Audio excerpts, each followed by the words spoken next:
Hello friends, welcome to BSK competitive Adda YouTube channel. Friends, ఈ వీడియోలో ఆంధ్రప్రదేశ్ జిల్లా court ఉద్యోగాల్లో మనకి సినానిమ్స్ అనేటువంటి టాపిక్ నుంచి 2 క్వశ్చన్స్ అయితే వస్తాయి. సో ఈ వీడియోలో నేను మీకు మోస్ట్ ఇంపార్టెంట్ టాప్ 100 బిట్స్లో కొన్ని ఇంపార్టెంట్ సినానిమ్స్కి సంబంధించినటువంటి బిట్స్ అయితే చూద్దాము. సో వీడియో చూస్తున్నటువంటి వారు వీడియోని లైక్ చేసి ఛానల్ని సపోర్ట్ చేయండి. చాలామంది వీడియోస్ చూస్తున్నారు కానీ లైక్ చేయట్లేదు. ఈ వీడియోకి 1000 లైక్స్ అయితే ఎక్స్పెక్ట్ చేస్తున్నాను. సో ప్రతి ఒక్కరు లైక్ చేసి మీ ఫ్రెండ్స్కి షేర్ చేయండి. ఫస్ట్ టైం మన ఛానల్ని విజిట్ చేస్తే సబ్స్క్రైబ్ చేసుకుని బెల్ సింబల్ని యాక్టివేట్ చేసుకోండి. డీటెయిల్స్లోకి వెళ్లే ముందు మీరు ఏపీ కోర్టు ఉద్యోగాలని క్రాక్ చేసే విధంగా ఈ 4 కోర్సెస్ని మేము మీకు ఆఫర్ చేస్తున్నాము. ఇందులో మీరు మెగా కోర్స్ తీసుకుంటే మీకు అన్ని కోర్సెస్ కూడా ఇందులోనే ఉంటాయి. సపరేట్గా మీరు వేరొక కోర్సెస్ని తీసుకోవాల్సిన అవసరం లేదు. ఈ మెగా కోర్స్లో తెలుగు మీడియంలో క్లాసెస్ ఉంటాయి అన్ని సబ్జెక్ట్స్కి సంబంధించి. అలాగే 30,000 ప్లస్ బిట్స్ ఉన్నటువంటి పీడిఎఫ్ మెటీరియల్స్ ఉంటాయి. ఇంగ్లీష్ అండ్ తెలుగు మీడియంలో ఉంటాయి. అండ్ 30 ప్రీవియస్ పేపర్స్ ఉంటాయి. అలాగే ఇంగ్లీష్ మెగా టెస్ట్ సిరీస్ ఉంటుంది. అలాగే 15 మాక్ టెస్ట్ పేపర్స్కి సంబంధించినటువంటి మాక్ టెస్ట్ కూడా ఇందులోనే యాడ్ చేయడం జరిగింది.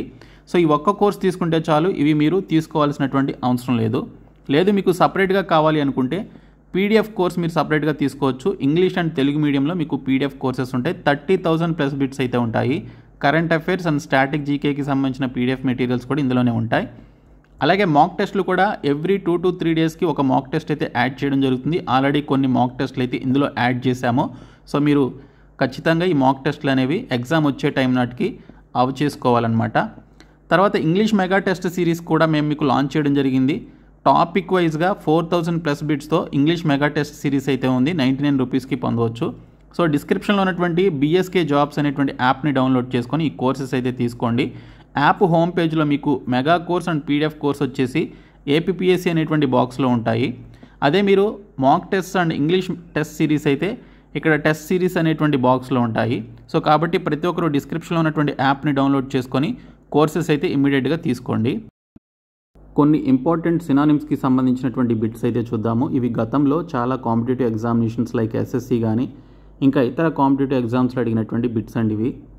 సో ఇక్కడ మీకు సినానిమ్ అంటే మీనింగ్ తెలుసు కదా. ఇచ్చినటువంటి పదానికి సిమిలర్ మీనింగ్ ఉన్నటువంటి ఆ వర్డ్ ఏంటనేది ఇచ్చినటువంటి ఆప్షన్స్ నుంచి మీరు కనుక్కోవాలి.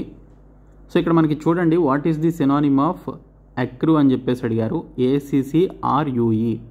ఓకే, ఇక్కడ అక్రూ అంటే సమకూర్చడం అనే మీనింగ్ వస్తుందండి. ఓకే, సమకూర్చడం. సో దీనికి సిమిలర్ మీనింగ్ అక్యుములేట్ అనమాట. సో అక్యుములేట్ అన్న అక్రూ అన్న కూడా మనకి సిమిలర్ మీనింగ్ ఉంటుంది. కాబట్టి అక్యుములేట్ ఈ అక్రూకి సంబంధించినటువంటి కరెక్ట్ సినానిమ్ అనమాట. So option 1 right answer. Next question, what is the synonym of genial అని చెప్పేసి ఇచ్చారు. ఇక్కడ జీనియల్ అంటే ఫ్రెండ్లీ అని చెప్పేసి మీనింగ్, కానీ ఇచ్చినటువంటి ఆప్షన్స్లో మనకి ఫ్రెండ్లీ అని చెప్పేసి లేదు. సో మరి రైట్ ఆన్సర్ ఏంటి? కార్డియల్ అండి. సో ఇక్కడ కార్డియల్ అన్న జీనియల్ అన్న సేమ్ మీనింగ్ అనమాట. సో ఒక మంచి రిలేషన్షిప్ని మనం వేరొకరితో మెయింటైన్ చేస్తూ ఒక మంచి అగ్రిమెంట్లో ఉన్నప్పుడు జీనియల్ రిలేషన్షిప్స్ లేదా కార్డియల్ రిలేషన్షిప్స్ అని చెప్పేసి అంటారు. సో సినానిమ్ ఆఫ్ జీనియల్కి సిమిలర్ మీనింగ్ ఉన్నటువంటి వర్డ్ కార్డియల్ అనమాట. కాబట్టి సినానిమ్ ఆఫ్ జీనియల్ అంటే కార్డియల్ అనేది right answer. Next question, what is the synonym of inclement? Okay, so inclement అని చెప్పేసి ఇచ్చారు. సో ఇన్క్లిమెంట్ అంటే మనం ఎవరికైతే ఫేవర్గా ఉండకుండా ఉంటామో, ఓకే, అన్ఫేవర్గా ఉంటామో అలాంటి సిచ్యువేషన్లో ఇన్క్లిమెంట్ అనేటువంటి పదాన్ని యూజ్ చేస్తాం. సో ఇన్క్లిమెంట్ అంటే నాట్ సపోర్టివ్ అనేటువంటి మీనింగ్ కూడా వస్తుంది. కాబట్టి ఇచ్చినటువంటి క్వశ్చన్కి సంబంధించి ఆప్షన్స్లో రైట్ ఆన్సర్ వచ్చేసి అన్ఫేవరబుల్. అన్ఫేవరబుల్ అనేది ఇన్క్లిమెంట్ అనేటువంటి పదానికి సంబంధించి సిమిలర్ మీనింగ్ ఉన్నటువంటి వర్డ్. కాబట్టి unfavourable is the right answer. Next one, what is the synonym of vindictive అని చెప్పేసి అడిగారు. సో విండిక్టివ్ అంటే మనం ఎవరి మీదైనా రివెంజ్ తీర్చుకునే టైంలో మనం ఈ విండిక్టివ్ అనేటువంటి పదాన్ని యూజ్ చేయాలి. సో విండిక్టివ్ పాలిటిక్స్ చేయొద్దు అని చెప్పేసి అంటారు. అంటే ప్రతీకారం, ఓకే, రివెంజ్ పాలిటిక్స్ చేయొద్దు లేదా ప్రతీకారం తీర్చుకునేటువంటి పాలిటిక్స్ చేయొద్దు అని చెప్పేసి అంటారు కదా. సో ఇక్కడ విండిక్టివ్ అంటే ప్రతీకారం తీర్చుకోవడం అనమాట. సో ప్రతీకారం అనేటువంటి మీనింగ్ వస్తుంది. సో దీనికి సిమిలర్ మీనింగ్ ఉన్నటువంటి సినానిమ్ వచ్చేసి స్పైట్ఫుల్. ఓకే, స్పైట్ఫుల్ అన్న విండిక్టివ్ అన్న సేమ్ సిమిలర్ మీనింగ్. కాబట్టి సినానిమ్ ఆఫ్ విండిక్టివ్ అంటే స్పైట్ఫుల్ అనేది right answer. Next question, synonym of లొకేషియస్ అని చెప్పేసి అడిగారు. సో లొకేషియస్ అంటే ఇక్కడ the person one who is talkative అండి. సో ఎప్పుడు గలగల మాట్లాడేటువంటి వారిని ఇంగ్లీష్లో సింపుల్గా లొకేషియస్ అని చెప్పేసి అంటారు. సో ఈ లొకేషియస్కి ఇక్కడ ఇచ్చినటువంటి ఆప్షన్స్లో మనకి టాకటివ్ అని చెప్పేసి ఉంది చూడండి. సో టాకటివ్ అనేది right answer. Next question, what is the synonym of perspicuous అని చెప్పేసి ఇచ్చారు. పర్స్పిక్యూయస్ అంటే మీరు ఏదైనా క్లుప్తంగా చెప్తే లేదా క్లుప్తంగా మాట్లాడడాన్ని లేదా క్లుప్తంగా చెప్పడాన్ని ఇక్కడ మనం పర్స్పిక్యూయస్ అని చెప్పేసి అంటాం. సో ఇచ్చినటువంటి ఆప్షన్స్లో ప్రిసైజ్ అని చెప్పేసి ఉంది చూడండి. సో ప్రిసైజ్ అనేది దీనికి సంబంధించినటువంటి రైట్ సినానిమ్ అనమాట. సో పర్స్పిక్యూయస్ అంటే ప్రిసైజ్ అనేటువంటి మీనింగ్ వస్తుంది. కాబట్టి ఈ క్వశ్చన్కి సంబంధించిన right answer precise. Next question, what is the synonym of prodigal అని చెప్పేసి ఇచ్చారు. సో ప్రాడిగల్ అంటే ఎక్స్ట్రా వ్యాగెంట్ అండి. ఎక్స్ట్రా వ్యాగెంట్ అంటే మీకు తెలుసు కదా. సో డబ్బుల్ని ఎక్కువగా ఖర్చు పెట్టేటువంటి వారు లేదా ఏదైనా చాలా ఎక్కువగా మితిమీరి యూజ్ చేసేటువంటి వారిని లేదా మితిమీరి డబ్బులు ఖర్చు పెట్టేటువంటి వారిని ఇక్కడ ప్రాడిగల్ అని చెప్పేసి అంటారు. కాబట్టి లావిష్ అనేది దీనికి సంబంధించినటువంటి రైట్ ఆన్సర్. సో ప్రాడిగల్ అన్న, లావిష్ అన్న, ఎక్స్ట్రా వ్యాగెంట్ అన్న ఇవన్నీ కూడా సిమిలర్ మీనింగ్ ఉన్నటువంటి సినానిమ్స్. కాబట్టి సినానిమ్ ఆఫ్ ప్రాడిగల్కి సంబంధించిన right answer lavish. Next question, what is the synonym of intrepid అని చెప్పేసి ఇచ్చారు. సో ఇంటర్పిడ్ అంటే దేనికి భయపడినటువంటి వారిని ఇంటర్పిడ్ అని చెప్పేసి అంటారు. The person who is fearless. Okay, the person who is not afraid of anything. So వారిని ఇంటర్పిడ్ అని చెప్పేసి అంటాం. సో ఇంటర్పిడ్ అంటే ఫియర్లెస్ అనమాట. కాబట్టి ఇక్కడ మనకి క్లియర్గా ఫియర్లెస్ అని చెప్పేసి ఇచ్చారు కాబట్టి సో సినానిమ్ ఆఫ్ ఇంటర్పిడ్కి right answer fearless. Next one, what is the synonym of infamy అని చెప్పేసి ఇచ్చారు. సో ఇన్ఫామీ అంటే the person who has notorious mind set. Okay, చాలా క్రిమినల్ అండ్ చాలా క్రూరమైనటువంటి మనస్తత్వం కలిగినటువంటి వారిని ఇక్కడ ఇన్ఫామీ అని చెప్పేసి అంటాము. సో ఇన్ఫామీకి సిమిలర్ మీనింగ్ ఇక్కడ నోటోరిటీ అని చెప్పేసి ఉంది. సో నోటోరిటీ అంటే ఇన్ఫామీ అని చెప్పేసి మీనింగ్ అంటే ఒక క్రూయల్ మనస్తత్వం కలిగి ఓకే ఒక cruelty and bad evil personality కలిగినటువంటి వారు. Okay, bad mind set and evil mind set కలిగినటువంటి వారిని ఇక్కడ ఇన్ఫామీ అని చెప్పేసి అంటాం. సో దీనికి సిమిలర్ మీనింగ్ నోటారిటీ అనమాట. Next one, what is the synonym of barren అని చెప్పేసి ఇచ్చారు. సో బ్యారన్ అంటే యూజ్లెస్ అనమాట. ఫర్ ఎగ్జాంపుల్కి ఏదైనా ఒక ల్యాండ్ ఉందనుకోండి, దాన్ని బ్యారన్ ల్యాండ్ అంటే అందులో ఏమీ పండదు, మీరు ఏం వేసినా కూడా అక్కడ ఏమీ పండదు అనమాట. లైక్ డిజర్ట్స్ అనుకోండి, లేకపోతే పంటలు పండకుండా ఖాళీగా ఉన్నటువంటి ప్రదేశాన్ని బ్యారన్ ల్యాండ్స్ అని చెప్పేసి అంటాం కదా. సో ఇక్కడ బ్యారన్ అంటే అన్ప్రొడక్టివ్ అనమాట. సో అక్కడ ఎటువంటి ప్రొడక్షన్ కానీ ఏమీ ఉండదు, దానివల్ల యూజ్ ఏమీ ఉండదు. సో బ్యారన్ అంటే అన్ప్రొడక్టివ్ అనేది దీనికి సంబంధించిన synonym. Next one, what is the synonym of jealous అని చెప్పేసి ఇచ్చాడు. సో జెలస్ అంటే మీకు ఏదైనా ఇతరుల పట్ల వాళ్ళు ఎదుగుదలను చూసి కానీ వారి యొక్క మంచి సిచ్యువేషన్ని చూసి కానీ మీలో ఒక నెగిటివ్ మైండ్ సెట్ వచ్చినప్పుడు ఓకే దాన్ని మనం జెలస్ అని చెప్పేసి అంటాము. అసూయ అని చెప్పేసి తెలుగులో అంటారు. సో ఇచ్చినటువంటి ఆప్షన్స్లో ఎన్విఎస్ అని చెప్పేసి ఉంది చూడండి. సో ఒక బ్యాడ్ మైండ్ సెట్ కలిగి ఉండడాన్ని ఇక్కడ జెలస్ అని చెప్పేసి కూడా అంటాము. సో ఎన్విఎస్ అన్నా కూడా మనకి సేమ్ అదే మీనింగ్ వస్తుంది. సో సినానిమ్ ఆఫ్ జెలస్ అంటే ఎన్విఎస్ అనేది right answer. Next one, what is the synonym of superficial అని చెప్పేసి ఇచ్చారు. సో సూపర్ఫిషియల్ అంటే అంతగా డెప్త్కి వెళ్లకుండా ఓకే సో ఒక ప్రిసైజ్గా లేకపోతే కొంతవరకే అని చెప్పడానికి ఇక్కడ సూపర్ఫిషియల్ అని చెప్పేసి అంటాం. సో దీనికి సిమిలర్ మీనింగ్ షాలో అనమాట. షాలో అన్న సూపర్ఫిషియల్ అన్న సిమిలర్ మీనింగ్ అయితే ఉంటుంది. కాబట్టి సినానిమ్ ఆఫ్ సూపర్ఫిషియల్ అంటే షాలో అనేది right answer. Next question, what is the synonym of admonish అని చెప్పేసి ఇచ్చారు. సో సినానిమ్ ఆఫ్ అడ్మానిష్ అంటే మీకు ఏదైనా ఒక వార్నింగ్ ఇవ్వడాన్ని లేదా ఒక వార్నింగ్ అలర్ట్ ఇవ్వడాన్ని ఓకే ఒక రెడ్ సిగ్నల్ ఇవ్వడాన్ని ఇక్కడ మనం అడ్మానిష్ అని చెప్పేసి అంటాం. సో ఇక్కడ చూడండి కాషన్ అని చెప్పేసి ఉంది. సో కాషన్ అంటే ఒక జాగ్రత్త చెప్పడాన్ని లేదా ప్రమాదం ఉంది అని చెప్పడాన్ని ఇక్కడ కాషన్ అని చెప్పేసి అంటాం. కాబట్టి సినానిమ్ ఆఫ్ అడ్మానిష్ అంటే కాషన్ అనేది దీనికి సిమిలర్ మీనింగ్ అయితే ఉంటుంది. కాబట్టి సో అడ్మానిష్కి సిమిలర్ మీనింగ్ ఉన్నటువంటి word caution. Next question, synonym of don't అని చెప్పేసి ఇచ్చారు. సో డాంట్ అంటే భయపడేలా చేయడాన్ని డాంట్ అని చెప్పేసి అంటాము. సో ఇక్కడ మీరు చూడండి ఇంటిమిడేట్ అంటే భయపడ్డం ఓకే. కాబట్టి సినానిమ్ ఆఫ్ డాంట్కి సిమిలర్ మీనింగ్ ఇంటిమిడేట్ అనమాట. సో ఇంటిమిడేట్ అన్న డాంట్ అన్న కూడా సిమిలర్ మీనింగ్. సో ఈ రెండు కూడా భయపడడం అనేటువంటి మీనింగ్ అయితే కలిగి ఉంటాయి. కాబట్టి ఆప్షన్ 1 దీనికి సంబంధించిన right answer. Next question, what is the synonym of TDS అని చెప్పేసి ఇచ్చారు. సో టీడీఎస్ అంటే చాలా బోరింగ్గా డల్గా ఉండడాన్ని ఇక్కడ టీడీఎస్ అని చెప్పేసి అంటారు.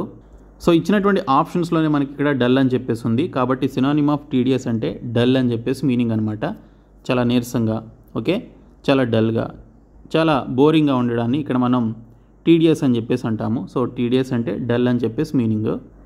Next one, what is the synonym of salient అని చెప్పేసి అడిగారు. సేలియంట్ అంటే మనం చదువుకునేటప్పుడు కొన్ని సేలియంట్ ఫీచర్స్ గురించి చదువుతాం, కొన్ని ప్రొడక్ట్స్ గురించి.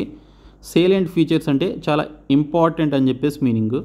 కాబట్టి సేలియంట్ అంటే ఇక్కడ మోస్ట్ ఇంపార్టెంట్ అని చెప్పేసి ఉంది కదా. సో మోస్ట్ ఇంపార్టెంట్ అని దీనికి సంబంధించినటువంటి రైట్ ఆన్సర్ అండి. సో సేలియంట్ అంటే most important. Next one, what is the synonym of differ. Okay, differ అంటే మనం ఏదైనా ఒక విషయాన్ని వాయిదా వేసినప్పుడు దాన్ని డెఫర్ అని చెప్పేసి అంటాము. ఏదైనా ఒక పనిని మనం వాయిదా వేసినప్పుడు దాన్ని డెఫర్ అని చెప్పేసి అంటాం. సో డెఫర్ అంటే పోస్ట్ పోన్ అనేటువంటి మీనింగ్ వస్తుంది కాబట్టి option 2 right answer. So synonym of differ అంటే పోస్ట్ పోన్, వాయిదా వేయడం అనమాట. Next question, what is the synonym of fortitude అని చెప్పేసి అడిగారు. సో ఫార్టిట్యూడ్ అంటే మీరు ధైర్యంగా, దృఢంగా, స్ట్రాంగ్గా ఉండడాన్ని ఇక్కడ ఫార్టిట్యూడ్ అని చెప్పేసి అంటారు. ఓకే, ధైర్యంగా, దృఢంగా, చాలా స్ట్రాంగ్గా ఉండడాన్ని ఫార్టిట్యూడ్ అంటారు. కాబట్టి ఇచ్చినటువంటి క్వశ్చన్స్లో ఆప్షన్స్లో మనకి కరేజ్ అనేది రైట్ ఆన్సర్ అనమాట. కరేజ్ అంటే ధైర్యం. ఓకే, సో ఫార్టిట్యూడ్ అన్న కరేజ్ అన్న సిమిలర్ మీనింగ్ కాబట్టి సో కరేజ్ అనేది ఫార్టిట్యూడ్కి సిమిలర్ మీనింగ్ ఉన్నటువంటి synonym. Next one, what is the synonym of clue అని చెప్పేసి ఇచ్చాడు. సో ఇక్కడ క్లూ అంటే ఏదైనా ఒక సలహా లేకపోతే ఒక సూచన ఇవ్వడాన్ని ఇక్కడ మనం క్లూ అంటాము. సో క్లూ అంటే హింట్ అనమాట. Okay, hint. ఏదైనా ఒక టాస్క్ని మీరు క్రాక్ చేయడానికి మీకు ఒక హింట్ ఇచ్చారనుకోండి, ఒక క్లూ ఇచ్చారనుకోండి, దాన్ని క్లూ అంటాం లేదా హింట్ అని చెప్పేసి అంటాము. కాబట్టి క్లూ అంటే హింట్ అని చెప్పేసి meaning. Next one, what is the synonym of pouch అని చెప్పేసి ఇచ్చాడు. సో పోచ్ అంటే అడవుల్లో జంతువుల్ని వేటాడేటువంటి వారు ఎవరైతే ఉంటారో సో వారిని పోచర్స్ అని చెప్పేసి అంటారు. అలా చేయడాన్ని పోచ్ అని చెప్పేసి అంటాం. పోచ్ అంటే వేట అనమాట. ఓకే, పోచ్ అంటే వేట. సో ఇక్కడ మీరు చూడండి, హంట్ అని చెప్పేసి ఇచ్చాడు. సో హంట్ అన్న పోచ్ అన్న సిమిలర్ మీనింగ్ కాబట్టి సో ఇచ్చినటువంటి క్వశ్చన్కి పోచ్ అనే దానికి similar meaning hunt. Next one, synonym of novice అని చెప్పేసి ఇచ్చారు. నోవైస్ అంటే అప్పుడే వారి యొక్క కెరియర్ని స్టార్ట్ చేసినటువంటి వారు, లేదా ఫ్రెషర్స్ని, లేదా గ్రోత్లో అప్పుడే బిగిన్ చేసినటువంటి వారిని. ఓకే, వారి యొక్క గ్రోత్ అనేది అప్పుడే బిగిన్ అయింది అనుకోండి, సో దాన్ని ఏమంటాము అంటే నోవైస్ అని చెప్పేసి అంటాం. సింపుల్గా బిగినర్ అని చెప్పేసి అంటాం అనమాట. బిగినర్. ఓకే, మీరు ఏదైనా ఒక స్కిల్ నేర్చుకోవాలనుకుంటున్నారు, అప్పుడే మీరు ఏదైనా కోర్సులో జాయిన్ అయితే మిమ్మల్ని నోవైస్ అని చెప్పేసి అంటారు, లేదా బిగినర్స్ అని చెప్పేసి అంటారు. సో నోవైస్ అంటే బిగినర్స్ని నోవైస్ అని చెప్పేసి పిలుస్తారు. కాబట్టి దీనికి similar meaning beginner. Next one, what is the synonym of efficacy. Okay, synonym of efficacy అంటే ఏంటి అని చెప్పేసి అడిగారు. మీరు ఏదైనా ఒక పనిని చాలా సక్సెస్ఫుల్గా కంప్లీట్ చేస్తే, చాలా ఎఫిషియెంట్గా కంప్లీట్ చేస్తే దాన్ని మనం ఇక్కడ ఎఫికసీ అని చెప్పేసి పిలుస్తాము. సో అంటే ఎఫిషియన్సీ అనమాట. సో మీకు ఏదైనా ఒక వర్క్ అనేది మీరు చాలా ఎఫిషియెంట్గా చేసినప్పుడు దాన్ని మనం ఇక్కడ ఎఫికసీ అని చెప్పేసి పిలుస్తాం. కాబట్టి ఎఫికసీకి similar meaning efficiency. Next one, what is the synonym of deceptive అని చెప్పేసి ఇచ్చారు. సో డిసెప్టివ్ అంటే మిమ్మల్ని ఎవరైనా తప్పుదోవ పట్టించినప్పుడు, తప్పుదోవ పట్టించడాన్ని డిసెప్టివ్ అని చెప్పేసి అంటారు. So don't click on deceptive links అని చెప్పేసి అంటారు. ఓకే, మీకు ఏదైనా ఎస్ఎంఎస్ కానీ వాట్సాప్లో మెసేజ్ కానీ వచ్చినప్పుడు అలాంటి డిసెప్టివ్ మెసేజెస్ని మీరు క్లిక్ చేయొద్దు. మీ అకౌంట్లో ఉన్నటువంటి బ్యాలెన్స్ అంతా కూడా మాయమైపోతుంది, మీ అకౌంట్లో, బ్యాంక్ అకౌంట్లో ఉన్నటువంటి డబ్బులన్నీ కూడా పోతాయని చెప్పేసి అంటారు. సో అలాంటి డిసెప్టివ్ మెసేజెస్ని మీరు క్లిక్ చేయొద్దు అని చెప్పేసి అంటారు. డిసెప్టివ్ అంటే మిస్లీడింగ్, అంటే మిమ్మల్ని తప్పుదోవ పట్టించేటువంటి వాటిని ఇక్కడ మనం డిసెప్టివ్ అని చెప్పేసి అంటాం. సో ఇక్కడ మీరు చూడండి, మిస్లీడింగ్ అని చెప్పేసి ఉంది. సో మిస్లీడింగ్ అన్న డిసెప్టివ్ అన్న కూడా సిమిలర్ మీనింగ్ అయితే ఉన్నటువంటి వర్డ్స్ కాబట్టి సినానిమ్ ఆఫ్ డిసెప్టివ్ అంటే మిస్లీడింగ్ అనేది right answer. Next one, synonym of trauma అని చెప్పేసి ఇచ్చారు. సో మీరు ఏదైనా ఒక విషయాన్ని విన్నప్పుడు షాక్కి గురవడాన్ని ఇక్కడ ట్రామా అని చెప్పేసి అంటాం. ఇచ్చినటువంటి ఆప్షన్స్లో మనకి ఇక్కడ ఎమోషనల్ షాక్ అని చెప్పేసి ఇచ్చారు. కాబట్టి ఎమోషనల్ షాక్ అన్న ట్రామా అన్న కూడా మనకి సిమిలర్ మీనింగ్ కాబట్టి so option B right answer. Next one, synonym of adverse అని చెప్పేసి ఇచ్చారండి. సో అడ్వర్స్ అంటే ఒక నెగిటివ్ సిచ్యువేషన్, లేదంటే ఒక బ్యాడ్ సిచ్యువేషన్. ఇక్కడ మనం అడ్వర్స్ సిచ్యువేషన్ అని చెప్పేసి అంటాం. ఓకే, అడ్వర్స్ అంటే మీకు ఒక బ్యాడ్ సిచ్యువేషన్ ఉందనుకోండి, ఒక పరిస్థితులు బాగోలేదు, నెగిటివ్గా ఉన్నాయి అన్నీ కూడా. సో అలాంటి సిచ్యువేషన్లో అడ్వర్స్ అని చెప్పేసి అంటాం. సో దీనికి సిమిలర్ మీనింగ్ నెగిటివ్ అనమాట. సో కాబట్టి అడ్వర్స్ అన్న నెగిటివ్ అన్న సిమిలర్. సినానిమ్ ఆఫ్ అడ్వర్స్ అంటే నెగిటివ్ అనేటువంటి మీనింగ్ వస్తుంది. Next one, synonym of ecstatic అని చెప్పేసి ఇచ్చారండి. ఎక్స్టాటిక్ అంటే మీరు చాలా హ్యాపీగా ఉన్నప్పుడు, ఓకే, చాలా జాయస్గా, చాలా హ్యాపీగా ఉన్నప్పుడు ఇక్కడ ఎక్స్టాటిక్ అని చెప్పేసి అంటాము. సో దీనికి సిమిలర్ మీనింగ్ ఎన్రాప్చర్డ్ అనమాట. సో ఎన్రాప్చర్డ్ అన్న ఎక్స్టాటిక్ అన్నా కూడా సిమిలర్ మీనింగ్ కాబట్టి సినానిమ్ ఆఫ్ ఎక్స్టాటిక్ అంటే ఎన్రాప్చర్డ్ అనేది వస్తుంది. Next one synonym of adversity అని చెప్పేసి ఇచ్చారు. సో అడ్వర్సిటీ అంటే ఏదైనా ఒక ఉపద్రవం వచ్చినప్పుడు, అనుకోని పరిస్థితులు ఎదురైనప్పుడు దాన్ని అడ్వర్స్ సిచ్యువేషన్ అంటారు లేదా అడ్వర్సిటీ అని చెప్పేసి అంటాము. సో దీనికి సిమిలర్ మీనింగ్ మిస్ఫార్చ్యూన్ అండి. సో మిస్ఫార్చ్యూన్ అన్న అడ్వర్సిటీ అన్న సేమ్ మీనింగ్ కాబట్టి సినానిమ్ ఆఫ్ అడ్వర్సిటీ అంటే misfortune. Next one synonym of bequest అని చెప్పేసి ఇచ్చారండి. సో బీక్వెస్ట్ అంటే ఇక్కడ మనకి వారసత్వంగా వచ్చేదాన్ని ఇక్కడ బీక్వెస్ట్ అని చెప్పేసి అంటాం, లేదా వారసత్వంగా వచ్చిందాన్ని వదిలేయడాన్ని బీక్వెస్ట్ అని చెప్పేసి అంటాము. సో ఇక్కడ చూసుకున్నట్లయితే హెరిటేజ్ అనేది మనకి సిమిలర్ మీనింగ్ అనమాట. సో హెరిటేజ్ అన్న బీక్వెస్ట్ అన్న ఓకే, బీక్వెస్ట్ అంటే అండ్ హెరిటేజ్ అంటే వారసత్వం అనేటువంటి మీనింగ్ వస్తుంది కాబట్టి సో సిమిలర్ మీనింగ్ ఉన్నటువంటి వర్డ్స్ కాబట్టి సినానిమ్ ఆఫ్ బీక్వెస్ట్ అంటే హెరిటేజ్ అనేది right answer. Next question what is the synonym of imitate అని చెప్పేసి ఇచ్చారు. సో ఇమిటేట్ అంటే మనం వేరే వాళ్ళని అనుసరించడాన్ని, వారు ఏది చేస్తే అది చేయడాన్ని ఓకే. సో మనం సింపుల్గా కాపీ అని చెప్పేసి అంటాం. సో సినానిమ్ ఆఫ్ ఇమిటేట్ అంటే కాపీ అనేటువంటి మీనింగ్ వస్తుంది కాబట్టి సో దీని యొక్క సిమిలర్ మీనింగ్ ఉన్నటువంటి word copy. Next one synonym of boast అని చెప్పేసి ఇచ్చారు. సో బోస్ట్ అంటే మీకు మీరు డప్పు కొట్టుకోవడం ఓకే. సో మీ గొప్పలు మీరు చెప్పుకోవడం, మీ యొక్క సెల్ఫ్ సాటిస్ఫాక్షన్ కోసం మీరు సాధించినటువంటి విజయాల గురించి, లేకపోతే మీకున్నటువంటి ఆస్తిపాస్తుల గురించి, ఇంకా ఇతర విషయాలు ఏమైనా కూడా మీ గురించి మీరు గొప్పలు చెప్పుకోవడానికి ఇక్కడ బోస్ట్ అని చెప్పేసి అంటారు. సో దీనికి సిమిలర్ మీనింగ్ బ్రాగ్ అనమాట. సో బ్రాగ్ అన్న బోస్ట్ అన్న కూడా సిమిలర్ మీనింగ్ కాబట్టి సో దీని యొక్క సినానిమ్ ఆఫ్ బోస్ట్ అంటే బ్రాగ్ అని చెప్పేసి మీనింగ్ అండి. నెక్స్ట్ వన్ సినానిమ్ ఆఫ్ డెస్పాండెంట్ అని చెప్పేసి ఇచ్చారు. సో డెస్పాండెంట్ అంటే చాలా డిప్రెస్డ్గా, గ్లూమీగా, గ్లూమీ అంటే చాలా నిరాశగా, కొంచెం దుఃఖంతో ఉండడాన్ని ఇక్కడ డెస్పాండెంట్ అని చెప్పేసి అంటాం. సో దీనికి సిమిలర్ మీనింగ్ డిజెక్టెడ్ అనమాట. సో డిజెక్టెడ్ అన్న లేదా డెస్పాండెంట్ అన్న రెండు కూడా సిమిలర్ మీనింగ్. సో చాలా గ్లూమీగా, బాధగా ఓకే, కొంచెం దుఃఖంతో ఉండడాన్ని ఇక్కడ డిజెక్టెడ్ లేదా డెస్పాండెంట్ అని చెప్పేసి పిలుస్తారు కాబట్టి సినానిమ్ ఆఫ్ డెస్పాండెంట్ అంటే డిజెక్టెడ్.